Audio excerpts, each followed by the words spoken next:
Happy 4th of July to those of you in the United States, and to those of you not in the United States, happy Wednesday, which is probably a little more sad sounding, but nonetheless, don't fret. We have some good news. It's news we've been waiting for weeks, and I know we've all been losing sleep over it, but we have finally crossed the $1,000 a month in monthly recurring revenue mark. And to those of you not in the software as a service space, that may sound insignificant, and to those of you in the space, that still might sound insignificant, but as a bootstrapped company that hasn't taken on any outside investment and that launched a company on a whim, we're happy with it. This is kind of a psychological milestone or psychological barrier, and we've broken through it, and now can look forward to greater, more optimistic opportunities in the future.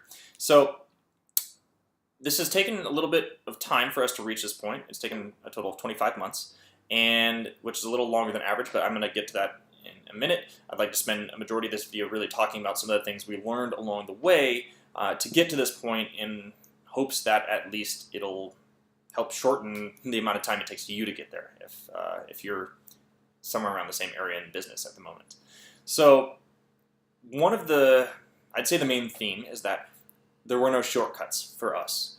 Ultimately, what ended up working was doing the work, and I know that's probably a theme that I've kept hitting on, at least through a few of these previous videos, but that's really what's done it for us, is stop hiding from the work and actually just attacking it, even if you really don't want to do it. That's what's gotten us here.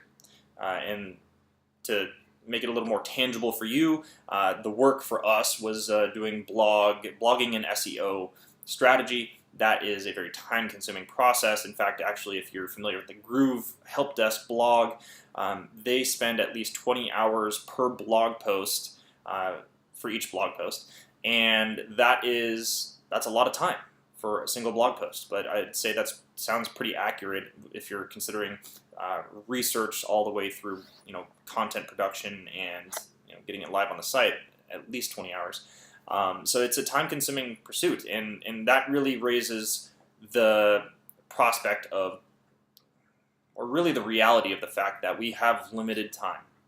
And we originally launched a product, as I mentioned, that we didn't have a distribution strategy built out for. We kind of figured it out as we went. The only thing we probably did right was we built a specific product for a specific solution for a specific customer. So we knew exactly the use case and the type of person that was going to be using our product, but that still didn't really stop us from going all over the place and coming up with these really creative, marketing strategies that ultimately ended up not working out, and a lot of them shared the commonality of trying to create shortcuts. So we've built our product for entrepreneurs and small business owners that might not have a background in finance. And a lot of our early strategies were like, okay, how can we, just reach the biggest amount of these people as possible with the least amount of effort, essentially. So we were reaching out to, service professionals that might be working with our target audience, namely consultants, accountants, things of that nature. Universities that have entrepreneurship programs, accelerators, incubators, literally all of these things, and there's a lot of time that goes into compiling lists of these people, promotional materials that speak to each audience in a way that they want to be spoken to, at least, because they all have different needs and organizational goals, and so you need to at least cater your marketing copy to each of them. And then there's the process of actually reaching out, following up, holding meetings, things that take time. And none of that ended up working out very well. Some of them failed very quickly, which was a godsend to some degree, because when things fail quickly, at least you can move on pretty quickly. Unfortunately for us, for instance, when we were reaching out to universities, they understood the problem that we solved pretty well, so they were all willing, or a lot of them were willing to meet with us. So I spent months, probably 5 to 6 months, working with universities, meeting with them. I had never had more meetings in my life during this time, so I think it seemed like things were working. But 6 months down the road, we maybe had a few universities that were interested in a license, but still nothing. There's no money in the bank account, and we're 6 months later, and we haven't moved the needle on anything, so you kind of have to make the executive decision to cut that out. And that that's hard to do, especially when you've been making what you think is progress, getting these organizations interested and ready to purchase. But all of the things, as I just mentioned, or all of the different channels that I just mentioned, it was really geared towards, again, trying to create a shortcut. We finally found one that worked just through the process of attacking each one individually and going all in on each individual channel individually. So I'm doing this basically by myself at the moment, and I don't have a team of people to delegate things to, so I need to literally focus on one channel and just hit it hard for at least a month to however long it takes to figure out whether it's working or it's not working. And then, obviously, in order to figure that out, you need to at least have some degree of planning done and some degree of expectation setting to figure out, when you make that executive decision. So that is the general chaos that led to this point. If I'm going to boil this down into a framework for you, I would say pick a single customer, because each additional customer you choose, there's different sales channels, different strategies, different effort that needs to get involved with each of those particular activities. So you multiply your work needed to create a sustainable business with the increased number of customers that you are attacking. And so pick a single customer, prioritize the channels that are most likely to work or that you think are most likely to work, even if you don't necessarily have any hard data to base that decision on. Figure out if the particular customer, you can boil it down to some degree, right? So we were approaching entrepreneurs and small business owners. We know that they hang out in certain areas of the internet, whether it's Reddit or Hacker News or Product Hunt or whatever. You'll find areas, little forums or communities of people that you're approaching. Prioritize which ones of those you think are going to be the most effective, and then dedicate all of your time and energy to that each individual channel. So pick one, go at it, figure out whether, and then of course, set some expectations around when are you going to consider it a success versus something that's not working, and then cut it out, and then move on to the next one. Dedicate all your time and energy to that channel, and then rinse and repeat until you find something that works. And if you do that well enough, and you'll find something eventually that does work for you. Because again, we only have so much time and energy. And then also, if I can add one more caveat, do all this before probably you even have a product. That's one thing I really wish I would have done. And I think we would have been a lot further along by now if I had done that. But you don't know what you don't know. And if you're like me, you kind of just started doing it without really having too much of a plan around distribution, which don't do that. So that's my word of wisdom as far as how we got here, or how we failed our way to this point, essentially. But the next thing I want to talk about is the amount of time it took us to get here. So it took us 25 months. I read somewhere that it took 9 months on average for other comparable SaaS solutions to reach this point. And, that's all fine and good, but it's things like this where I don't think it's productive to think about.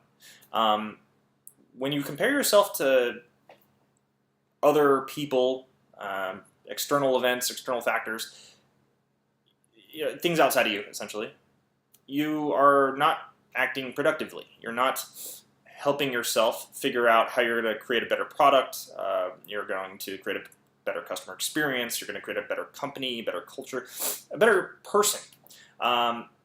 You're not focusing on the things you can affect when you focus on how well everybody else is doing. Yeah, it might suck that the startup that started literally 6 months ago is already doing $1 million in revenue, and you're sitting here feeling like a total loser. But you're sitting here feeling like a total loser. That's not going to help you. You need to stay out of that headspace. Instead, focus all your time and energy on what you can be doing better, how you can improve, and ultimately how you can achieve the ultimate vision that you have for your business, right? Because the ultimate vision is it might be very vague and you don't have a very clear picture of it, but the steps that we take today are going to set us on the path to creating a clearer picture in the future, and focusing on others and how well they're doing is just not going to help us in that effort. So it's times like this where you really need to question your values and understand why it is you're doing this in the first place. Because if it's to make a lot of money, or if it's to feel like a badass, or like you're doing so much better than everyone else, if you're putting your values and the motivations for you doing this behind something external, some external validation of some kind, then I don't think you're going to survive, because this is a very hard path. And even though entrepreneurship has been idealized to some degree on social media, and it's sort of like a rock star type of thing, I don't think most of us experience a rock star lifestyle in building our companies. It's very hard. It's an emotional roller coaster, if anything, on a daily basis. You have things that go badly, things that go maybe okay, and maybe they balance out at the end of the day, and maybe not a lot of days. And you spend a lot of time feeling like crap, but and looking at other people is not going to help you. It's going to make you feel more like crap. So I think it's more productive to focus on the things that we can affect, the things that we can do to move ourselves forward, and really to make sure that we're doing this for the right reasons. Because if we're doing this for the right reasons, then we don't really care so much about other people and what they're doing. We know what we're doing is providing value to people's lives. We know we are taking a step towards our goals each day, and more importantly, with that, we're in a space that we really care about, and we are servicing customers that we care about and that we want to succeed, right? For us, for instance, we're in the financial space with software, and I love that space. I think that there's so much, or at least for small and medium-sized businesses, I think there's so much opportunity in this space, because there's so much wrong with the way things are currently working for these customers, these people, that they need help, and they're being completely neglected. And even though we might not have the exact product that is going to help us achieve our ultimate success, I think by staying in a space long enough, and just by having sheer grit and sticking it out and putting the missing pieces of the puzzle together and figuring it out along the way, just by staying in the space long enough, I think that will ultimately end up being as recipes for success. And I don't think you can do that unless you really care about the solution that you're providing and who you're providing it to.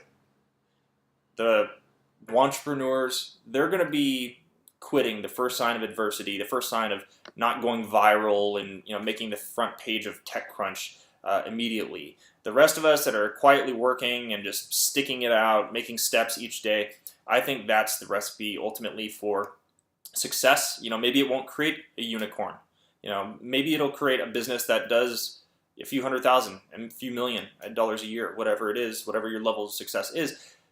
Maybe it won't be us on the cover of Forbes. But if we're in this for the right reasons, and we have the right values driving why it is we are doing business in the first place, I think a lot of that won't matter as much. And if we find ourselves caring about it, it's easy to bring yourself back to basics and understand, really the reasons that you're doing your business. So don't worry, stick it out. If you're making success, if you're making progress, in your key metric for success, whatever that is, whether it's new customers or signups or whatever, as long as you're making progress, in that metric, and you're heading in the right direction, just keep at it.